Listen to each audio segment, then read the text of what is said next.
Salakia. Let's go back and read back at I believe I forgot where. I think I was 33.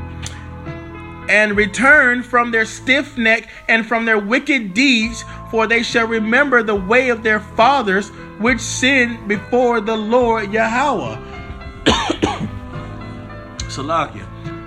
Yeah, we forgot. Our forefathers, they forgot the way.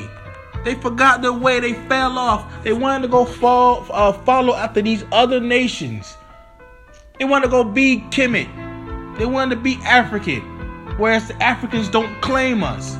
They want to be Muslim, but the Muslims, Arabs, they want to be. They don't care about you, even though that's our brother, or was our brother. He did the same thing as Esau. Slayed us, had us in captivity, such as the Africans. At one time, we were all family.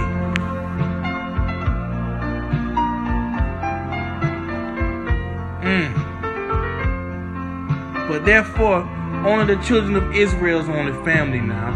All the rest of you other nations, man, you guys can kick rocks. Y'all gonna have y'all time right now, but then we're gonna have our time. And we're gonna shine forever. Verse 34. And I will bring them again into the land which I promised with an oath unto their fathers, Abraham, Isaac, and Jacob, and they shall be lords of it, and I will increase them, and they shall not be diminished. Verse 35. And I will make an everlasting covenant with them to be their God, and they shall be my people, and I will no more drive my people of Israel out of the land that I have given them. That is the promise. That's the promise. That's the gospel.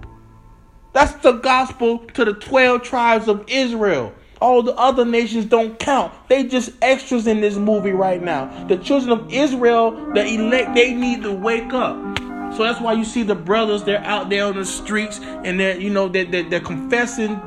Basically, they're telling everyone to stop with their deeds. They're trying to call the elect, because not everyone's getting this. Everyone's not getting this at all. Deuteronomy chapter 30.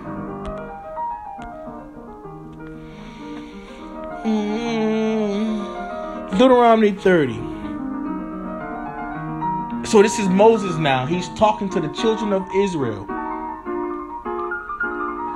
And because he already knew. He's seen the times. He already knew what was going to happen. But this is him. He sees it. And he's going to try to really break it down to them to let them know what he said. He's going to set life and death right before their face. So they all have an option to choose, just like today. If you hear this for the first time, you have an option to choose. That's either you choose life or you choose death. Verse 1. And it shall come to pass that when all these things are come upon thee, the blessing and the curse which I have set before thee, and thou shalt call them to mind among all the nations, whether the Lord thy God power have driven thee, and shalt return unto the Lord thy God, and shalt obey his voice according to all that I command thee this day, thou and thy children with all thine heart, with all thy soul. Verse 3. Then, Salakia, that then the Lord Yahweh thy God will turn thy captivity and compassion upon thee, and will return and gather thee from all the nations, whether the Lord Yahweh that thy God have scattered thee. So he's saying, it ain't gonna matter, I'm gonna come get you. Verse 4. If any of thine be driven out unto the outmost parts of heaven, which meaning all of the earth, if you've been all the way out, if you don't matter how far you are in this earth, from thence will the Lord Yahweh thy God gather thee, and from thence will he fetch thee. So he's saying, if you one of my people and you keeping my commandments, my statutes, my laws, and you believe it on me, I'm your number one. You believe in everything and you serve me, I'm going to come fetch you. That's what he's saying.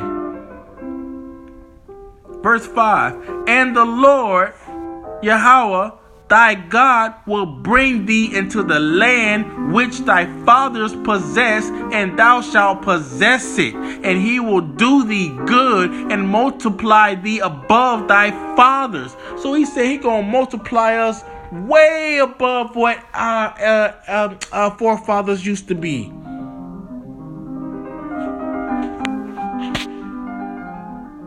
Verse 6, we're going to be before them. We're going to be before them. We're going to be so high in the kingdom. Verse 6, and the Lord, Yahweh, thy God, will circumcise thine heart and the heart of thy seed to love thy Lord, Yahweh, thy God, with all thine heart and with all thy soul, that thou mayest live. Verse 7, and the Lord, Yahweh, thy God, will put all these curses upon thine enemies, Esau, not only Esau, all the other nations that's out there, all the ones that's giving you hell, all the ones, especially Esau, he's going down. Number one person going down out of all nations. It's going to hit him worse than everyone because he don't know who he messing with. Besides the elite, they know who, but the ones that's down here, they don't know, man. That's why they shaking right now. In Revelations, it tell you that they're going to be with fear when they see us. They probably figuring out, man, how these people know? How do they know that they're the children of Israel?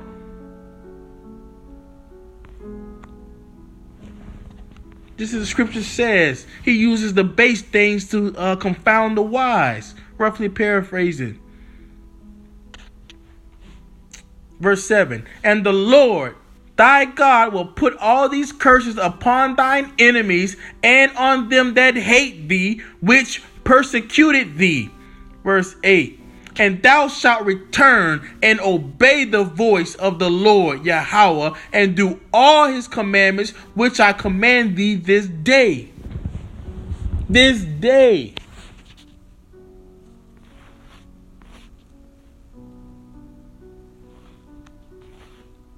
I'm going to go ahead and just close it out on here probably. Wherever the Spirit takes me. Deuteronomy 30 and 15.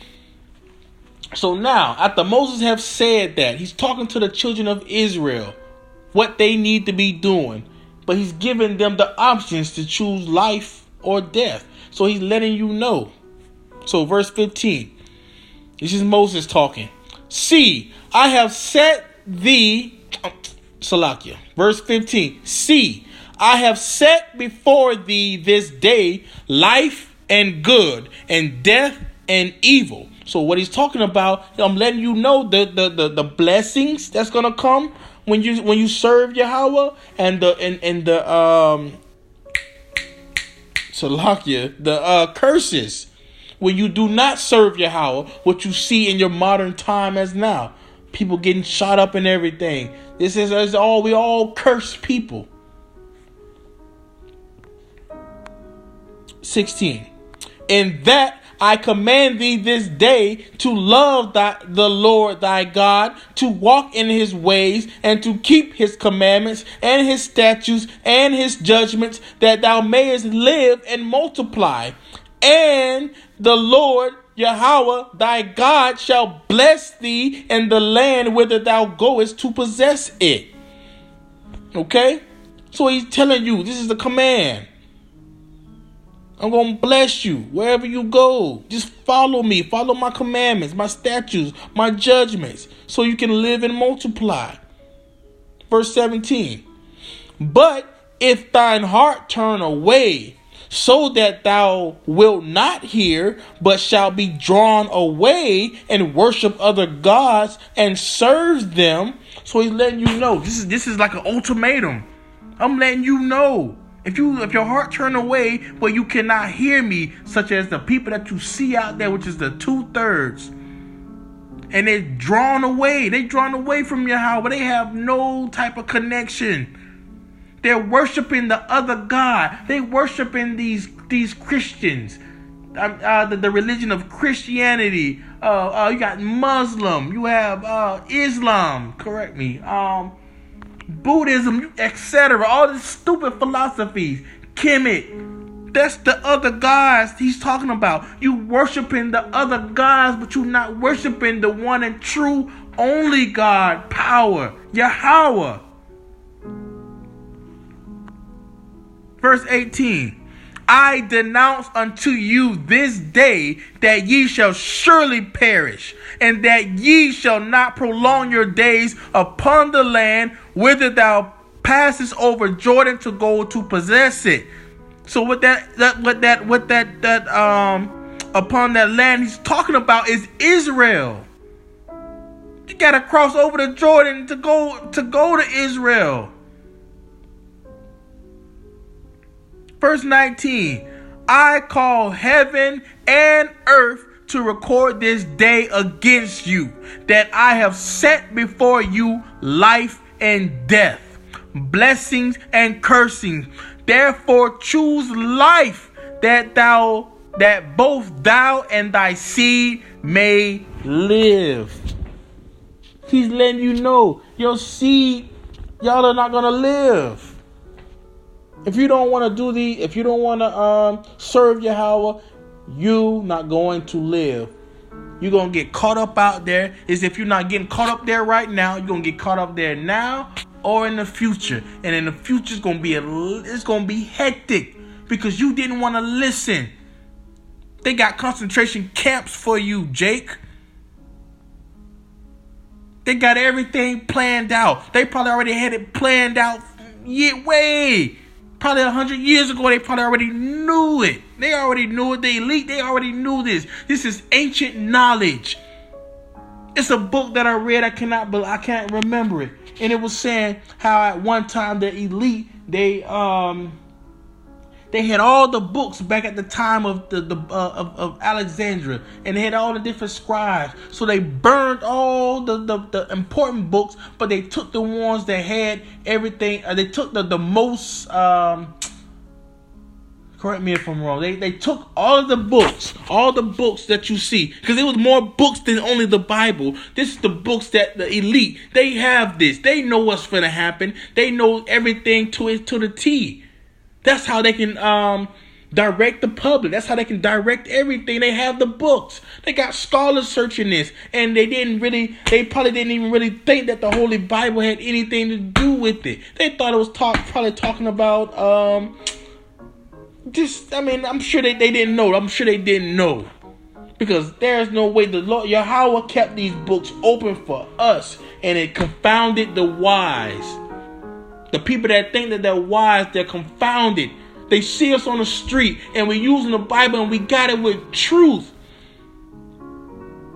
And that book, if I can find that book, I'll probably put in a link or in the comment section to let you guys know.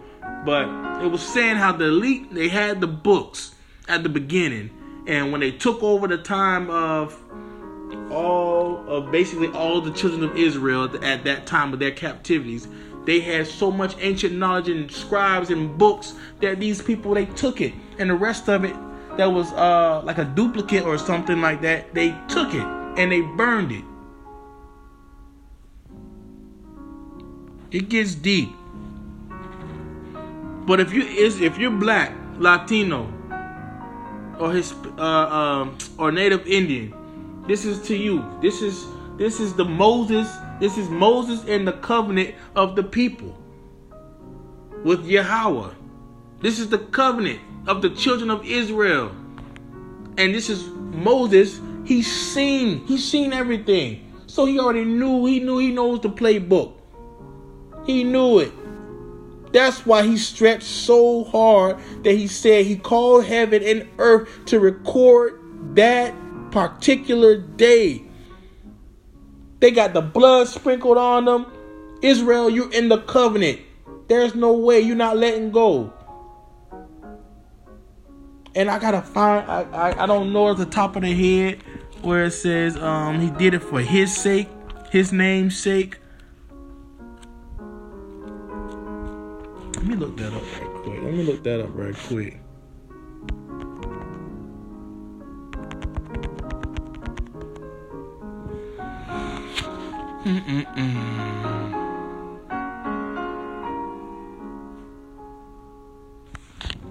I can believe it. I think it's Psalms. Oh well, I'm just gonna I have to look it up later. I have to do another video on that. I can't really think of it right now. I know it's between when he says that I didn't do it for you, I did it for my name's sake. I can't remember the actual verse off the top of the head, but it's letting you know that Israel, he's not doing it for he's doing it for Israel, but he's also doing it for his name's sake. He promised it, so he has to live up to his word just as much as we do. His word is already written, so it's gonna happen. So his name that's the reason what makes his name great. You can't put any false thing on it. It's all righteousness. So therefore, if you're black, if you're Hispanic, if you're Native Indian, just go back to the commandments. Go back to the law. Start reading the Bible, because this book is talking about you. So in all, Shalom.